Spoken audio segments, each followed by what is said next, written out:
Friend used me as bait for a guy she didn't tell me she liked, made it obvious she didn't think much of me, then was shocked when I was seeing the guy. When I, F18, about a year out of high school, I started working at a restaurant in a much wealthier community than the working class one I had grown up in. I started as a hostess, then got promoted to waitstaff. After a while, I started to bond with this girl, Gretchen, F18, who was a hostess. She relied on me to vent to and to share all of her troubles with. Her parents were not nice, only caring about money and social status. I also started hearing about how she was having trouble with infighting and backstabbing among this friend group, many of whom also worked at this restaurant. The restaurant was a place where a lot of young people from the area hung out. I felt bad for her, but I also enjoyed her sense of humor and intellect, and we shared a lot of similar tastes in music and style, so she and I became good friends. At one point, she introduced me to this guy, Chris, M18, that she knew. He and I instantly had chemistry, and I could tell he was very into me. He started coming around the restaurant a lot, sitting in my section, and one day when Gretchen wasn't there, he asked for my number. It felt like the friends I had always wanted were finally coming together, like my life was about to launch. All of these people lived in their parents' giant opulent mansions in this very upscale town, driving luxury cars their parents gave them, while I would slink back to my broken-down Honda that I'd park in a hidden spot and drive to my family's tiny house in a working-class town with its broken-down pickup trucks on cement blocks in people's yards, feeling like an alien in both worlds. I was slightly older than some of my new friends, being the year out of high school while most of them had just graduated, but felt worlds less sophisticated than they appeared to be. Anyway, I didn't really understand why she was so eager to introduce us. Why didn't she want him for herself? He was very cute. It was only later in retrospect that I looked back on the way she introduced us and realized she was using me to bait him to come around the restaurant. So he and I started to hook up. I didn't get why he wanted to be so secret about it at first, but I'll admit that he was about 10 times hotter than any guy I ever dated, and I let myself get swept up into a mostly physical relationship. He asked me not to tell Gretchen because he could tell she was into him. And although I thought that was silly as she had introduced us, so obviously if she had ever had any romantic feelings for him, she was over it, but I reluctantly agreed. Not my proudest moment. Gretchen and I began to hang out more and more and became BFFs. We began to spend every free moment together. My secret hooking up with Chris felt more and more deceitful, and I cooled it down with him a little. But I was young and didn't know how to handle this situation, and I'm sure I did everything wrong. I thought that I was beginning to fall in love with Chris, but didn't like being the secret hookup, so just sort of let it continue half-assed, and in secret. I'll admit this wasn't smart or good. After a while, I got a job in another restaurant, as there was too much drama at that restaurant, and I could make more money at this new place, and wanted to go to college. But I continued to hang out with the people I met through the first restaurant. Gretchen and I went Christmas shopping together one day at the mall, and took a break to eat lunch.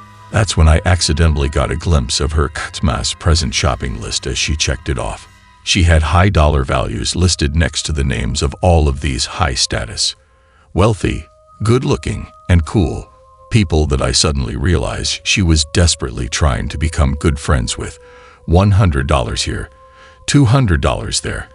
And then there was my name, supposedly her best friend, with $5 listed next to it. It instantly made my heart sink. I don't care about expensive gifts, but it made me realize how little she valued me, with an actual dollar sign to prove it. Nobody owes me anything, but I had already spent over $50 for her Christmas gift, and I felt like a schmuck, realizing that we weren't actually best friends, and she saw me as someone to spend time with until better people came along. Among the names of her high-value people that she was desperate to become friends with, that she was willing to spend all of her parents' money to try to win over, was Chris, the guy that she introduced me to that I was now seeing. She had $200 next to his name. I began to feel sick to my stomach. I didn't say anything to her, as I probably shouldn't have looked over at her list, as it wasn't meant for my eyes. But then something happened that really made my blood boil. She began to tell me how much she was in love with Chris, that she was sure he was her soulmate, that she thought about him every day all day. If she had said even a fraction of this to me when she introduced him to me, there's no way I would have hooked up with him. I suddenly felt all kinds of emotions swirling around at once. Why had she withheld this information from me? And why was she telling me this now? I began to realize she had been using me to keep him around. Then she started going on and on about how she spent all night on the phone with him the night before, which I knew was a lie because he was with me. I sat there seething and beginning to hate her, and finally interrupted her to say, "None of that is true. He wasn't on the phone with you last night." She got this look on her face that I will never forget, instant knowing and aware that I not only caught her in her fantasyland delusional lie, but also knowing why I knew what he did the night before. She just sat there looking into my face, and me looking back at her. I relished the look of hate and betrayal that had come over her face. I gave it right back to her. You could tell that she never expected little, stupid, trashy me to betray her in this way. I was just supposed to be her lapdog, always there for her, but with no needs or wants of my own. Friendship over. She told everyone from the restaurant about what an evil backstabbing bitch and a man-stealing whore I was, and all of my friends from that job stopped contacting me. But you know what? Fuck her and fuck them. TLDR. My supposedly best friend showed herself to be an insufferable social climber while undervaluing me, and used me as bait to keep a guy she liked around, only later revealing that she was in love with him. And it was then that I let it slip that I was hooking up with him. Story 2. Mother-in-law ruins our wedding cake. Hey Reddit, I've been thinking about whether to share this story, but my ability to hold a grudge is like my grandma's. Strong. So here goes. I love red velvet cake with classic cream cheese frosting. When my husband and I got married a few years ago, that's what I wanted for our wedding cake, and that's what we got. After the wedding, we had some leftover cake, and that's where the drama unfolded. Picture this: a beautiful blue and white cake sitting on the kitchen counter in boxes. The cake is incredibly moist, and the frosting is fresh, melting in your mouth. Now, imagine a woman going crazy, scraping off the icing because she thought it was too sweet. I couldn't believe it.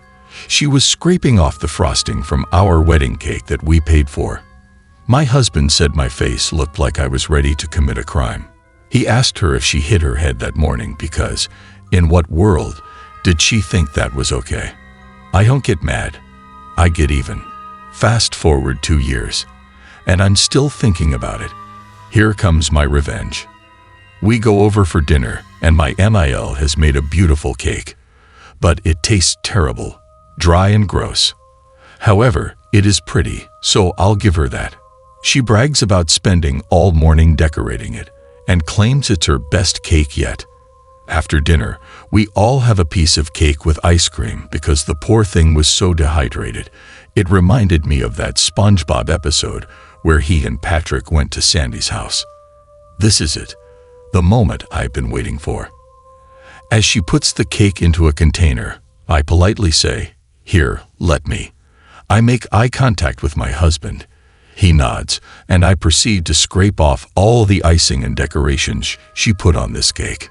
My husband sees this and gives me a look. Is he upset? Mad at me? Nope, he's sitting at the table with a proud smile. I glance at MIL, who looks shocked and doesn't know what to say. I whisper, "How does it feel?" She's left in shocked silence, and when we make it to the car, we high-five each other. It was for the greater good. Edit 1. MIL scraped the cake clean. I wouldn't have cared if she took it off her serving, but not the whole cake. In the process, she butchered it, turning it into crumbs. She left us with half a bottom tier of red velvet cake that was edible. She didn't do this to the other half of the middle tier because she knew my husband liked the vanilla cake. We froze the top tier and ate it for our 1-year anniversary. It was disgusting. Edit 2.